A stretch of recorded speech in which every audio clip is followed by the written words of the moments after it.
Hi, welcome back to Sadhana sphere. ಇವತ್ತು ನಾವು fundamental ರೈಟ್ಸನ್ನು ರಿವಿಷನ್ ಮಾಡ್ತಾ ಇದ್ದೀವಿ. This is mainly for the P C exam because ಅವರಿಗೆ ಇವಾಗ ಫಾಸ್ಟ್ ರಿವಿಷನ್ ರಿಕ್ವೈರ್ಡ್ ಇದೆ. So what are fundamental rights, ಎಲ್ಲಿಂದ ಸ್ಟಾರ್ಟ್ ಆಗುತ್ತೆ ಅಂದರೆ ಆರ್ಟಿಕಲ್ 12 to 35 ಇದು ಸ್ಟಾರ್ಟ್ ಆಗುತ್ತೆ ಆ್ಯಂಡ್ 35 ಆರ್ಟಿಕಲ್ಗೆ ಇದು ಮುಗಿಯುತ್ತೆ. ಆ್ಯಂಡ್ ದೆನ್ ಇದನ್ನು Magna Carta of the Indian constitution ಅಂತ ಕರೀತಾರೆ.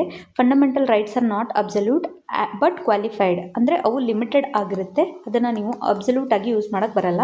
Fundamental rights are not sacrosanct, ಅಂದರೆ ಅವು ಪರ್ಮನೆಂಟ್ ಅಲ್ಲ. And they are justiciable in nature, ಅಂದರೆ ಅವುಗಳ ನಿಮ್ಮ ಫಂಡಮೆಂಟಲ್ ರೈಟ್ಸನ್ನು ಯಾರಾದರೂ ಕಿತ್ಕೊತಾ ಇದ್ದರೆ ನೀವು ಕೋರ್ಟಲ್ಲಿ ಲೀಗಲ್ ಆಗಿ ಹೋಗಿ ನಿಮ್ಮ ರೈಟ್ಸನ್ನು ನೀವು ಪಡೆದುಕೊಳ್ಬೋದು. ಹಾಗೆ ರೈಟ್ ಟು ಪ್ರಾಪರ್ಟಿ, ಇದು ಮುಂಚೆ ಇತ್ತು ಫಂಡಮೆಂಟಲ್ ರೈಟ್ ಆಗಿ, ಇವಾಗ ಅದನ್ನು ತೆಗೆಯಲಾಗಿದೆ. ಇದು ಆರ್ಟಿಕಲ್ 31 ಮತ್ತು ಆರ್ಟಿಕಲ್ 19F ಅಲ್ಲಿ ಕೂಡ ಇತ್ತು. ಇದನ್ನು ಯಾವಾಗ ತೆಗೆದ್ರು ಅಂದರೆ PM ಮೊರಾರ್ಜಿ ದೇಸಾಯಿ ಅವರಿದ್ದರು. ಇವಾಗ ಅದು ಲೀಗಲ್ ರೈಟ್ ಆಗಿ ಆರ್ಟಿಕಲ್ ಎಲ್ಲಿದೆ ಅಂದರೆ ಆರ್ಟಿಕಲ್ 300A ಅಲ್ಲಿ ಇದೆ. ಆ್ಯಂಡ್ ದೆನ್ ಫಸ್ಟ್ ಫಂಡಮೆಂಟಲ್ ರೈಟ್ಸಲ್ಲಿ ಫಸ್ಟ್ ಆರ್ಟಿಕಲ್ 12 ಏನು ಹೇಳುತ್ತೆ ಅಂದರೆ ಡೆಫಿನೇಷನ್ ಆಫ್ ದಿ ಸ್ಟೇಟ್, ಅಂದರೆ ಈ ಸ್ಟೇಟ್ ಅನ್ನೋ ಒಂದು ಪದದ ಅರ್ಥ ಅಂದರೆ ಏನಂತ ಹೇಳುತ್ತೆ.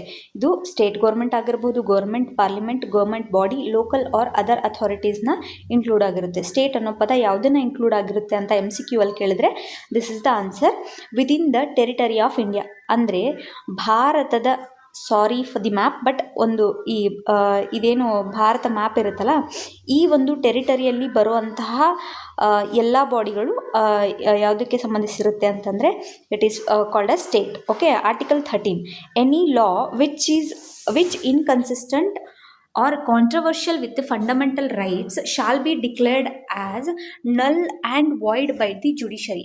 ಅಂದರೆ ಯಾವುದೇ ಒಂದು ಲಾ ಅಂದರೆ ಆರ್ಟಿಕಲ್ 13 ಮೇನ್ಲಿ ಏನು ಹೇಳ್ಕೊಡುತ್ತೆ ಅಂದರೆ ಲಾ ಅಂದರೆ ಏನು ಅನ್ನೋದನ್ನು ಹೇಳ್ಕೊಡುತ್ತೆ. ಲಾ ಯಾವುದನ್ನು ಲಾ ಅಂತ ಡಿಫೈನ್ ಮಾಡೋದು ಅಂತ ಅಂದರೆ ದಟ್ ಈಸ್ ರಿಲೇಟೆಡ್, ಅದರ ಬಗ್ಗೆ ಬರೆದಿರೋದು ಆರ್ಟಿಕಲ್ 13. ಯಾವುದಾದ್ರೂ ಫಂಡಮೆಂಟಲ್ ರೈಟ್ಸಿಗೆ ಅಪೋಸಿಟ್ ಆಗಿ ಒಂದು ಲಾ ಬಂತು ಅಂದರೆ ಅದನ್ನು ಸ್ಟ್ರಕ್ ಡೌನ್ ಮಾಡಲು ಯೂಸ್ ಮಾಡುವಂಥ ಆರ್ಟಿಕಲ್ ಯಾವುದು ಅಂದರೆ article 13. Okay, let's move to the article, ಇಲ್ಲಿ we'll go to the article 14. ಇಲ್ಲಿದೆ ಫಸ್ಟ್, ಹಿಂಗೆ ಬನ್ನಿ. ಆರ್ಟಿಕಲ್ 14 ರೈಟ್ ಟು ಇಕ್ವಾಲಿಟಿ, 14ಇಂದ 18ವರೆಗೂ ಇದೆ. 14ಅಲ್ಲಿ ಏನು ಹೇಳುತ್ತೆ article 14, equality before the law. ಇದನ್ನು ನಾವು UK ಇಂದ ತಂದ್ಕೊಂಡಿದ್ದೀವಿ. Then equal protection of the law, ಇದನ್ನ ನಾವು USA ಇಂದ ತೊಗೊಂಡು ಬಂದಿದ್ದೀವಿ. ಇದರಲ್ಲಿ ಏನು ಎಕ್ಸೆಪ್ಷನ್ ಅಂದರೆ presidents, MLAs, MPs cannot be arrested on the civil matters.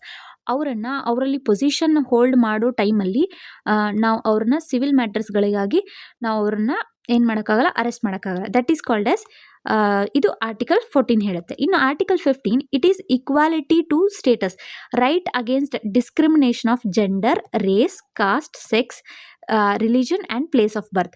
ಇದು ಕೇಳ್ತಾರೆ MCQ ಅಲ್ಲಿ ನಿಮಗೆ ಕೊಟ್ಬಿಟ್ಟು ಇದರಲ್ಲಿ ಯಾವುದು ಅಲ್ಲ ಅಂತಾದರೂ ಕೊಡ್ಬೋದು, ಅಥವಾ ಇದರಲ್ಲಿ ಕೊಟ್ಟಿರೋದ್ರಲ್ಲಿ ಮೇಲಿನ 4 ಹೌದು, ಮೇಲಿನ 3 ಹೌದು, ಮೇಲಿನ 2 ಹೌದು ಅಂತ ಕೇಳ್ಬೋದು. So please remember it is gender, race, caste, sex, religion and place of birth. And then article 16 ಏನು ಹೇಳುತ್ತೆ, equality to the public employment ಅಲ್ಲಿ ನಮಗೆ ಈಕ್ವಾಲಿಟಿ ಕೊಡಬೇಕು ಅನ್ನೋಂಥ ಒಂದು ಆರ್ಟಿಕಲ್ ಯಾವುದು, article 16. Equality of opportunity in matters of public employment, ಎಲ್ಲರಿಗೂ ಸಮನಾದ ಒಂದು ಅವಕಾಶವನ್ನು ಕೊಡಬೇಕಂತ ಆರ್ಟಿಕಲ್ 16 ಹೇಳುತ್ತೆ. ಇನ್ನು ಆರ್ಟಿಕಲ್ 16(4) ಏನು ಹೇಳುತ್ತೆ ಅಂದರೆ 16 ಸಬ್ ಕ್ಲಾಸ್ 4 ಅಂತ ಕರಿಬೇಕು.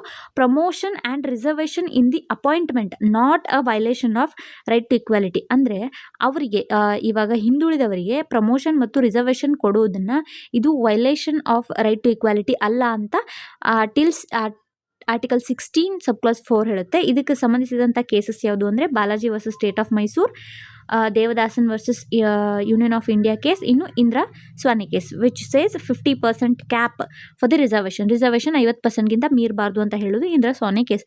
ಇದು ಯಾಕೆ ಇಂಪಾರ್ಟೆಂಟ್ ಆಗುತ್ತೆ ಅಂದರೆ ಇವಾಗ ನಮ್ಮ ಕರ್ನಾಟಕದಲ್ಲಿ 56% ರಿಸರ್ವೇಷನ್ ಕೊಟ್ಟು ಎಷ್ಟೋ ನೋಟಿಫಿಕೇಷನ್ಗಳು ಹಾಗೆ ಒಂದು ಕೋರ್ಟ್ ಕೇಸ್ ನಡೀತಾ ಇದೆ. ಸೊ ಇಟ್ ಈಸ್ ಇಂಪಾರ್ಟೆಂಟ್, ನೆನ್ಪಿಟ್ಕೊಳ್ಳಿ. ಆರ್ಟಿಕಲ್ 16 ಸಬ್ ಕ್ಲಾಸ್ 4. ಇನ್ನು ಆರ್ಟಿಕಲ್ 17 ಅಬಾಲಿಷನ್ ಆಫ್ ಅನ್ಟಚಬಿಲಿಟಿ, ಅಸ್ಪೃಶ್ಯತೆಯ ನಿವಾರಣೆ ಬಗ್ಗೆ ಆರ್ಟಿಕಲ್ 17 ಮಾತಾಡುತ್ತೆ. ಇನ್ನು ಆರ್ಟಿಕಲ್ 18 ಅಬಾಲಿಷನ್ ಆಫ್ ಟೈಟಲ್ಸ್, ಅಂದರೆ ನೀವು ಯಾವುದೇ ಒಂದು ಟೈಟಲ್ನ ಇಟ್ಕೊಳ್ಳೋ ಹಾಗಿಲ್ಲ. ಸ್ಟೇಟ್ ಕೆನಾಟ್ ಪ್ರೊವೈಡ್, ಯಾವುದೇ ಸ್ಟೇಟು ನಿಮ್ಗೆ ಒಂದು ಟೈಟಲ್ಸ್ನ ಕೊಡೋದಿಲ್ಲ. ಎಕ್ಸೆಪ್ಷನ್ ಇನ್ ಕೇಸ್ ಆಫ್ ಯಾವಾಗ ಅಂದರೆ ಎಜುಕೇಷನಲ್ಲಿ ನಿಮ್ಗೆ ಯಾವುದಾದ್ರೂ ಟೈಟಲ್ ಬಂದರೆ, ಅಂದರೆ ನೀವು ಡಾಕ್ಟ್ರೇಟ್ ಪಡ್ಕೊಂಡ್ರಿ, ಅಥವಾ ನೀವು ಆರ್ಕಿಟೆಕ್ಟ್, ಅಥವಾ ನೀವು ಇಂಜಿನಿಯರ್, ಈ ಥರ ನೀವು ಟೈಟಲ್ಸ್ನ ಪಡ್ಕೊಂಡ್ರೆ ಅದು ಈ ಆರ್ಟಿಕಲ್ 18 ಬರಲ್ಲ. ಆ್ಯಂಡ್ ಮಿಲಿಟ್ರಿ ಟೈಟಲ್ಸ್, ಅಂದರೆ ಅವರಿಗೆ ಜನರಲ್ ಮತ್ತು ಕರ್ನಲ್ ಅಂತ ಟೈಟಲ್ಸ್ ಕೊಟ್ಟಿರ್ತಾರಲ್ಲ ಅದು ಕೂಡ ನಡೆಯುತ್ತೆ. ಇನ್ನು ಎಕ್ಸಲೆನ್ಸಿ ಅಂತ ಅಂದರೆ ಕೊಟ್ಟಿರ್ತಾರೆ. Then will move to article 19. So come here article 19. ಇದು all citizens shall have this right, ಎಲ್ಲ ಸಿಟಿಸನ್ಸ್ಗೂ ಬರುತ್ತೆ. ಇದರಲ್ಲಿ ಮತ್ತು ಸಬ್ ಕ್ಲಾಸ್ ಬರುತ್ತೆ. Sub class A, B, C, D, E, G. F ಯಾಕಿಲ್ಲ ಅಂದರೆ ನಾವು F-ಅನ್ನು ಆಲ್ರೆಡಿ ಇಲ್ಲಿ ಓದಿದ್ದೀವಿ, article 19F. Then article 19A, freedom of speech and expression, assemble peaceably without arms and association of unions. 19D ಯಾವುದಂದರೆ move freely through the territory. E ಅಂದರೆ reside and settle in any territory. 19G ಯಾವುದು ಅಂದರೆ any ಪ್ರೊಫೆಷನ್ನ carry ಮಾಡ್ಬೋದು. ಇದು ಒಂದು simple trick ಇದೆ.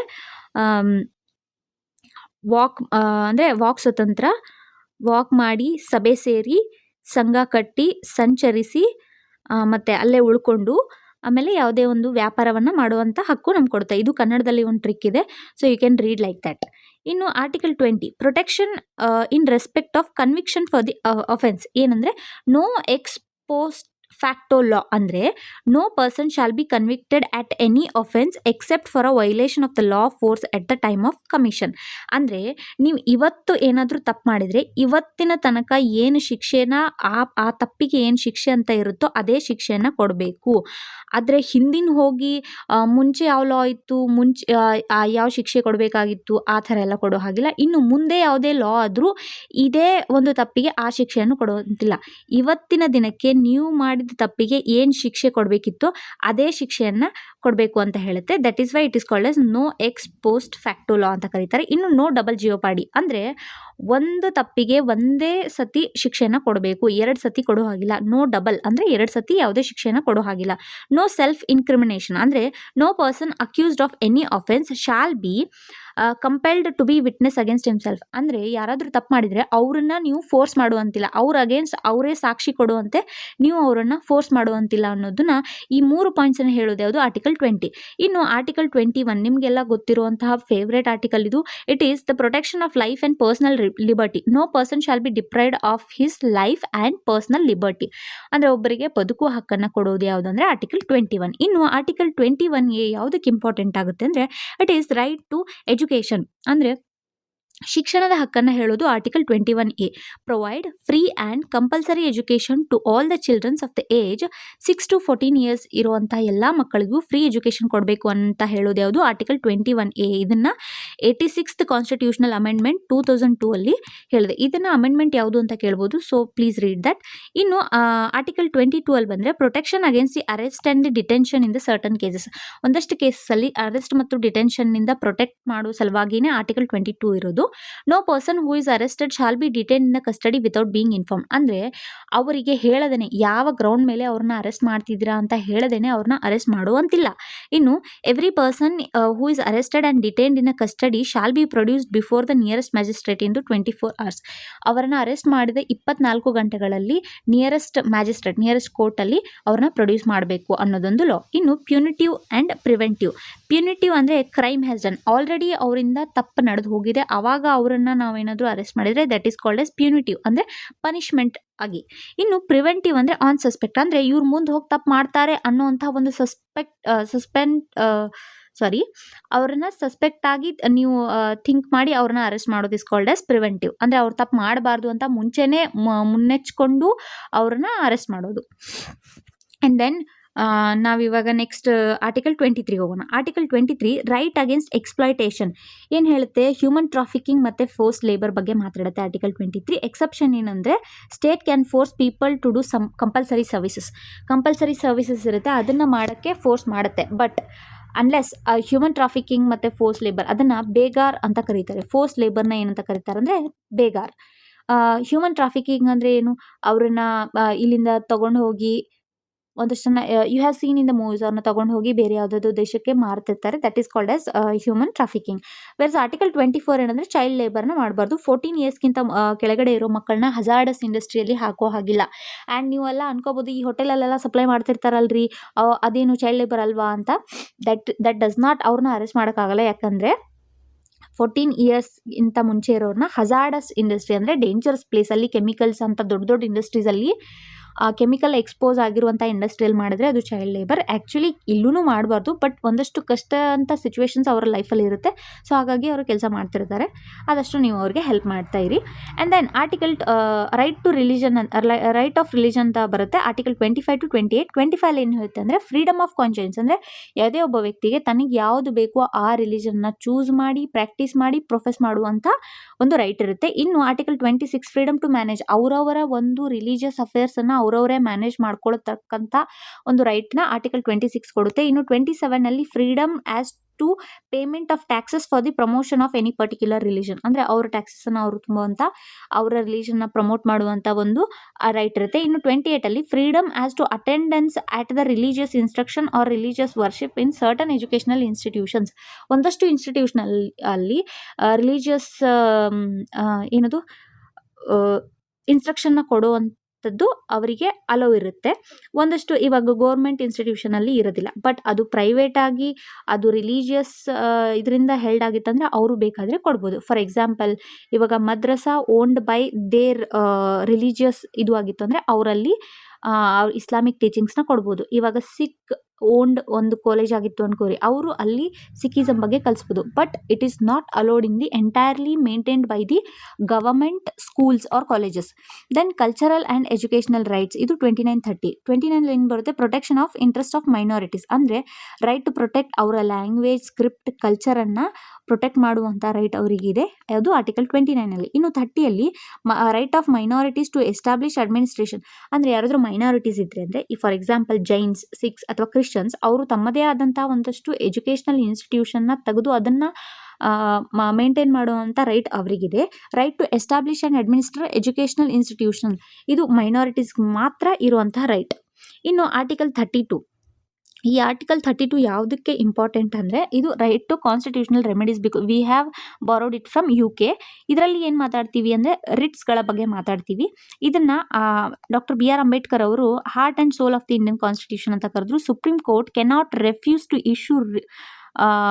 Issue the writ. Supreme Court ನೀವು ರಿಟ್ ಹಾಕಲೇಬೇಕಾಗುತ್ತೆ, ಬಟ್ ಹೈಕೋರ್ಟ್ ಅದನ್ನು ರೆಫ್ಯೂಸ್ ಮಾಡ್ಬೋದು. ಹೈಕೋರ್ಟ್ ರಿಟ್ ಜುರಿಡಿಕ್ಷನ್ನು ವೈಡರ್ ಇರುತ್ತೆ, ಸುಪ್ರೀಂ ಕೋರ್ಟ್ದು ಸ್ವಲ್ಪ ಕಡಿಮೆ ಇರುತ್ತೆ, but it has more power. Then writs ಯಾವ್ದು ಅಂದರೆ habeas corpus, certiorari, prohibition, quo warranto and mandamus, ಇದಿಲ್ಲಿದೆ. You can read.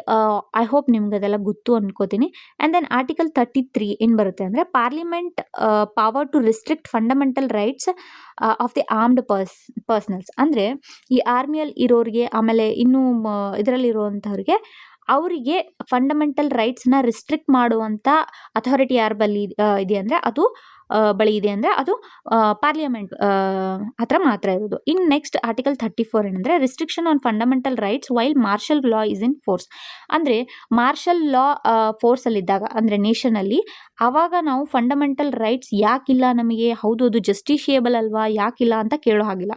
ಬಿಕಾಸ್ ಆ ಟೈಮಲ್ಲಿ ರಿಸ್ಟ್ರಿಕ್ಷನ್ ಮಾಡುವಂತಹ ಒಂದು ಪವರ್ನ ಆರ್ಟಿಕಲ್ 34ಅಲ್ಲಿ ಕೊಡಲಾಗಿದೆ. ಇನ್ನು ಆರ್ಟಿಕಲ್ 35 ಏನಿದೆ ಅಂದರೆ power to make laws to give effect to fundamental rights, ಇದು ಯಾರ ಹತ್ರ ಇದೆ ಅಂದರೆ ಈ ಫಂಡಮೆಂಟಲ್ ರೈಟ್ಸನ್ನು ಎಲ್ಲರಿಗೆ ಒಂದು ಇಂಪ್ಲಿಮೆಂಟ್ ಮಾಡುವಂಥ ರೈಟ್ ಯಾರ ಹತ್ರ ಇದೆ ಅಂದರೆ ಪಾರ್ಲಿಮೆಂಟ್ಗಿದೆ. ಇನ್ನು ರೈಟ್ಸ್ ಅವೈಲಬಲ್ ಟು ಸಿಟಿಸನ್, ನಮ್ಮ ಸಿಟಿಸನ್ಸಿಗೆ ಅವೈಲಬಲ್ ಆದಂತಹ ರೈಟ್ಸ್ ಯಾವುದು ಅಂದರೆ article 15, 16, 19, 29 and 30. So I hope ನಿಮಗೆ ಈ ಫಂಡಮೆಂಟಲ್ ರೈಟ್ಸ್ ರಿವಿಷನ್ ಆಯಿತು ಅನ್ಕೋತೀನಿ. For more such videos and fast forward revision ನಿಮಗೆ ಬೇಕಾಗಿತ್ತು, ಇಂಗ್ಲೀಷ್ ಕನ್ನಡ ಅದು ಬೈಲಿಂಗ್ವಲ್ ಆಗಿ ಓದ್ಕೋಬೇಕು.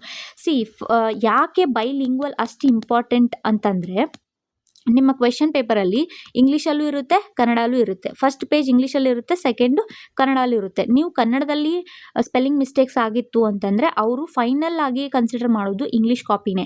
ಸೊ ಹಾಗಾಗಿ ಆ್ಯಂಡ್ ಈವನ್ ಕನ್ನಡದಲ್ಲಿ ಸ್ವಲ್ಪ ವರ್ಡ್ಸ್ ಟಫ್ ಇರೋದು ನಿಮ್ಗೆ ಅರ್ಥ ಆಗಿಲ್ಲ ಅಂತಂದರೆ you can easily refer both language. ಅದಕ್ಕಾಗಿ ನಾನು ಬೈಲ್ಯಾಂಗ್ವೇಲ್ ಆಗಿ ಹೇಳ್ಕೊಡ್ತಾ ಇದ್ದೀನಿ.